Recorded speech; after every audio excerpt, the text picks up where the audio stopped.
All right, welcome everybody. Here with manager Bud Black. Kevin, how do you lead us off? Good afternoon, buddy. Good afternoon, Kevin. I'm curious about Brendan Rodgers and what you've seen from him in his approach since he came back from, into the active roster. You know, he looks more under control. I think that there's a confidence level now that I think we're seeing out of Brendan. You know, I think his at-bats have been more under control. I think they've been, you know, for lack of a better term, big league quality. The swings are, the swings are short and crisp. You know, I think he's taken his at-bats like we expect him to. He's got talent. We think he's going to hit at this level. But overall, I think it boils down to a comfort level and a confidence level that he's showing right now. Is he still at the stage where he can learn things, you know, and I know all players can, but being on the bench on the days that he's not playing, really watching and observing. And yeah. Well, there's no better experience than playing, but I think watching a game can help him. You know, the pace of the game, you know, just getting a catalog of the other team's pitchers. And, you know, there's still a component of, you know, for him and, you know, a couple guys that, you know, even though he's been out, you know, it's a long season. And, you know, we got to take care of the freshness aspect of a lot of our younger guys. So, you know, he's in that group of players where Hampson and Daza and Rodgers and Fuentes and the catchers, you know, we're going to try to keep those guys as fresh as possible and also, you know, as current as possible by playing time. Thanks, buddy. Go ahead, Thomas. Hey there, buddy. Good afternoon. Good afternoon. First, when you're looking at some of your lesser service time relief pitchers, and obviously they need to step a little bit later in the game with Givens out, just kind of as you feed them things, are there certain things you're looking for commonly in all of them, or are there certain specifics you're looking for, like say a Ben Bowden or something like that? Well, I think with any young pitcher, there's a education that they're going to learn in the big leagues that they can't learn in the minor leagues. And I think I mentioned it yesterday as it relates to Ben. I think with Ben, I think his stuff plays. It should play. He's got to corral it and get it in the strike zone. I think I mentioned that yesterday. There was a question I think Danielle asked about, my expectation for, both Gilbert and Bowden. I think she asked that question collectively about those two. And I think I mentioned it yesterday about it starts with throwing strikes. And, our bullpen, for the most part, that's been a little bit of a hiccup for us, right? Our walk rates are too high, almost to a man. And that can't continue. That's a big focus of the group right now is to get that walk rate, to a point where it's, major league average. It's too high, and the younger pitchers have to realize that, most big league hitters, they have a discernible eye. You can get away with balls out of the strike zone in the minor leagues. The hitters aren't as talented. They might not have that, that patience at the plate that a lot of big league hitters have.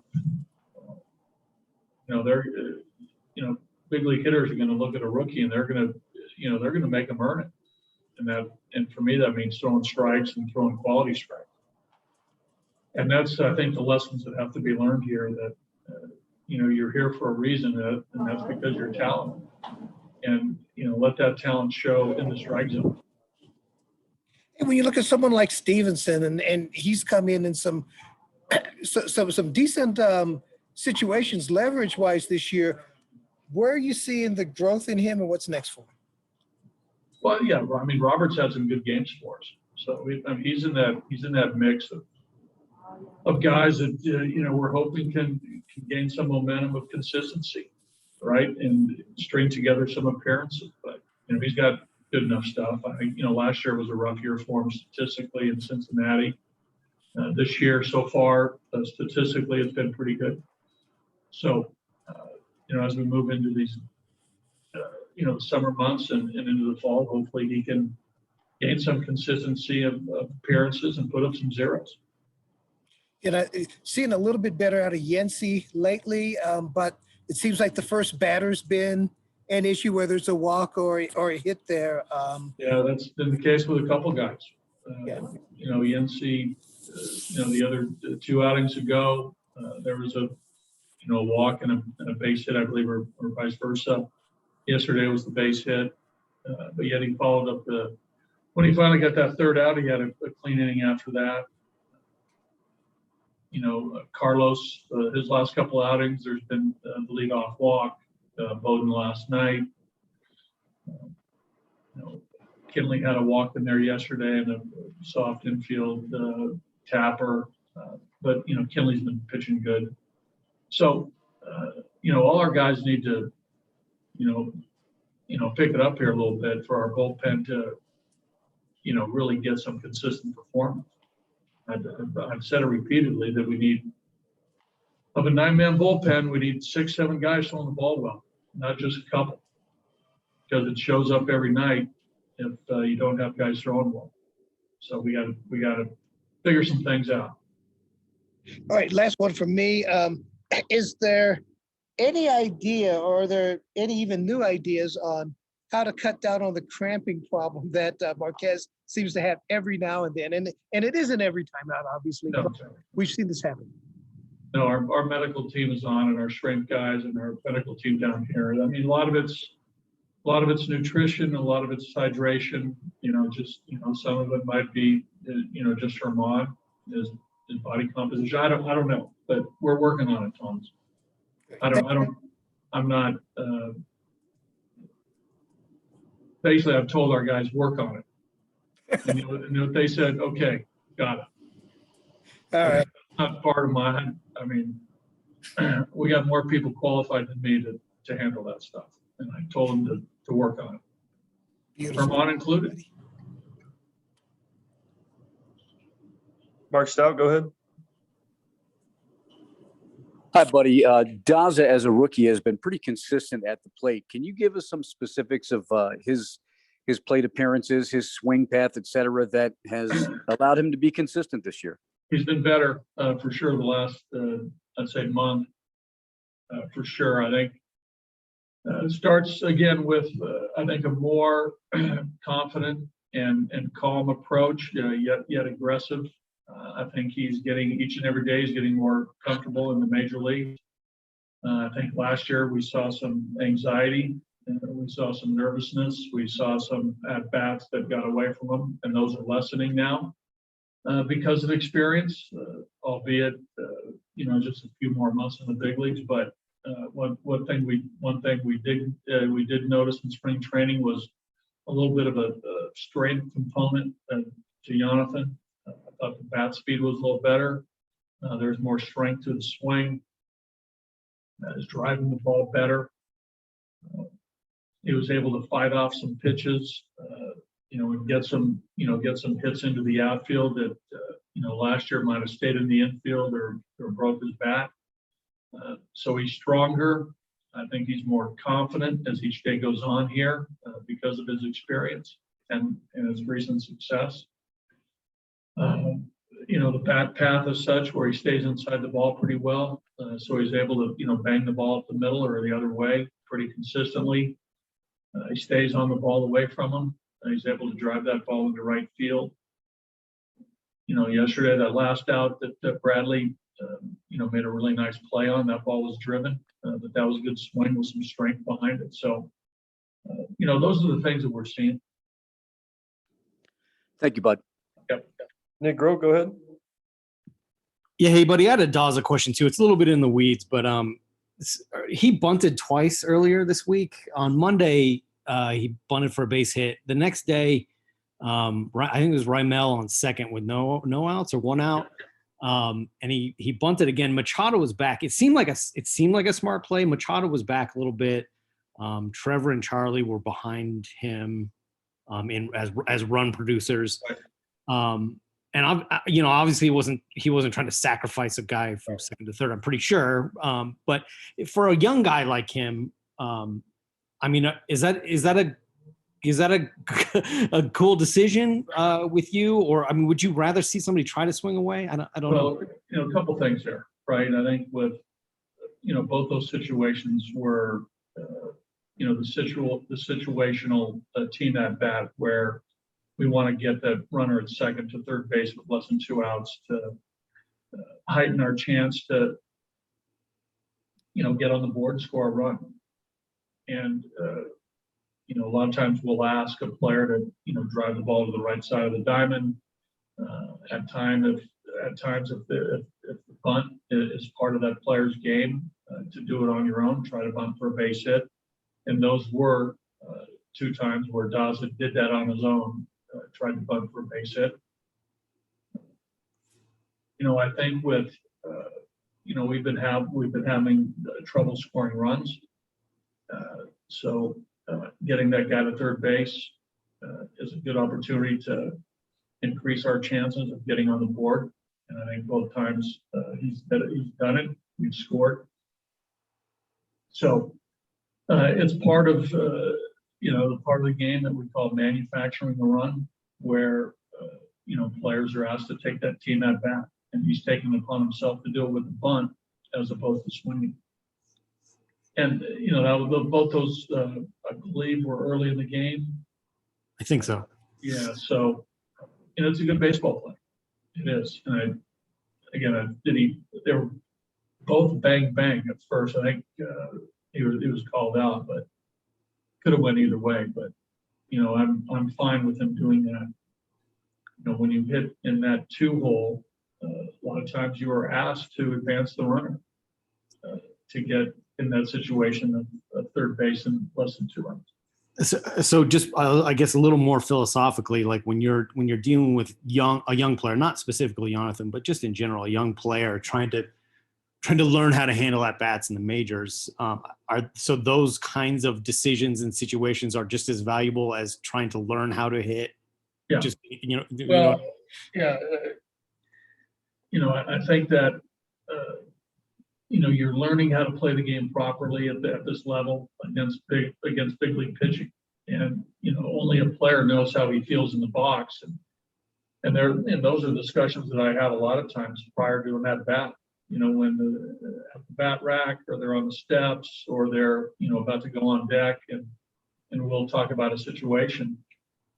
And there are many times when I encourage a guy to swing, to drive the ball, to knock in the run, but drive the ball to, at least if you don't get a base hit, you move them to third. And there's going to be situations late in the game where that really has to happen. From the 7th or 8th or 9th inning on, we need that type of at bat. And against big league pitching, at times it's awful hard to manipulate that bat head to to drive the ball to the right side and get the guy over. And if the bunt is prevalent in your game and you're a good bunter and you're confident in your bunting, do it. We see Hampson do it all the time. Daza, do it. Tap. I sort of trust to pull the ball to get him over, or to drive the ball. Chris Owings, when he was active or when he comes back, that type of play is in his game as well. So it depends on the player. Cool. Thank you, buddy. Go to Kyle Newman next. Go ahead, Kyle. Hey, buddy. Ohtani announcing he's going to compete in the home run derby. Does that excite you as a baseball fan? Yes. What are you hoping to see? I know because he put it on a show a couple of years ago here in BP, but any thoughts on that? Yeah, I think it's great. I think the more high-profile players we can get in that thing, I think it's awesome. I think this will be his first time, and right now, there's no player more exciting than him. What a talent, pitcher, hitter, power, speed. Yeah, let's put that type of player on display. I think it'd be great for the game. It'd be great entertainment. So when I heard that just moments ago, I was excited for our Denver fans who are going to be here for. It's awesome. So you planning on having a front row seat on the baseline there to that, or? I've been fortunate to be in 3 All-Star games, and watching the home run derbies. It's a fun night. It's a fun night. There's a lot of even though it's loose and guys are having fun and there's laughter and some clowning around at but the guys who are in it, man, they're trying to win it, and they're trying hard to hit homers, and they're getting after it. There's a lot of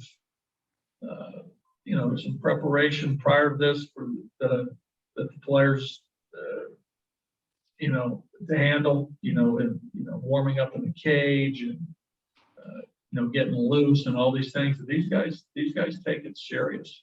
As you guys know, these guys have a lot of pride. They don't want to be embarrassed. They want to win this thing.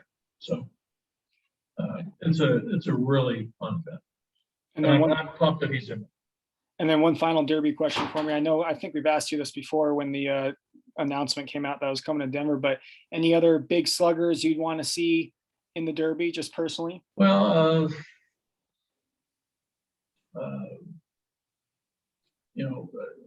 the 2 guys in New York.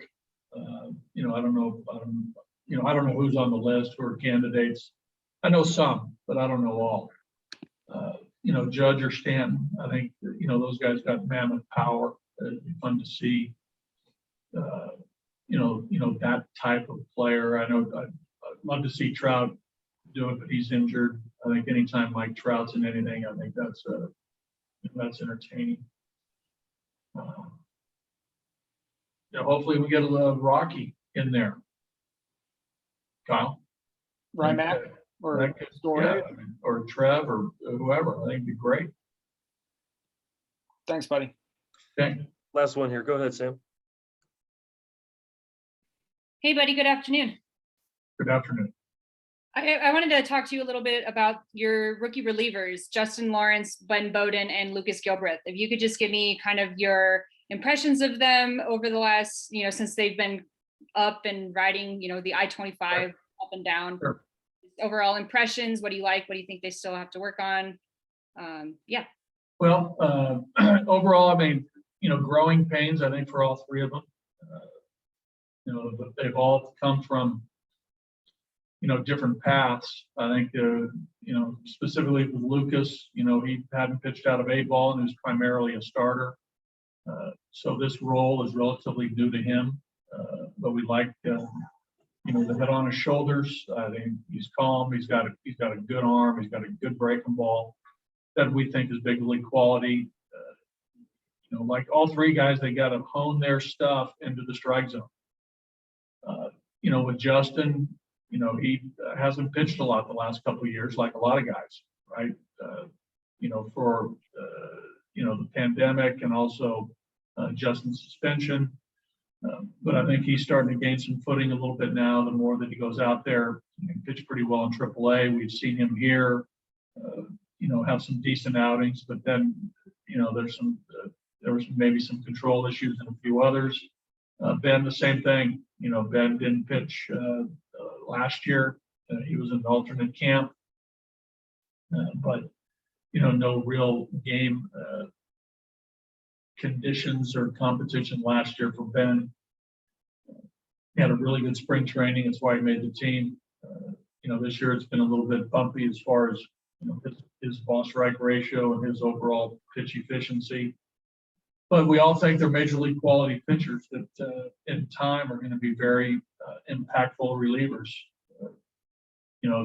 But for all 3, it's been a little bumpy, but that's not uncommon. Hopefully they can settle in and like the rest of our guys, and we've talked about this, a lot, string together some appearances of putting up a 0 on the scoreboard and helping the team, achieve a victory based on a bullpen that does its job. So but all three guys, I think, are part of our future. Great. Thank you so much. Thank you. Thanks for the time, buddy.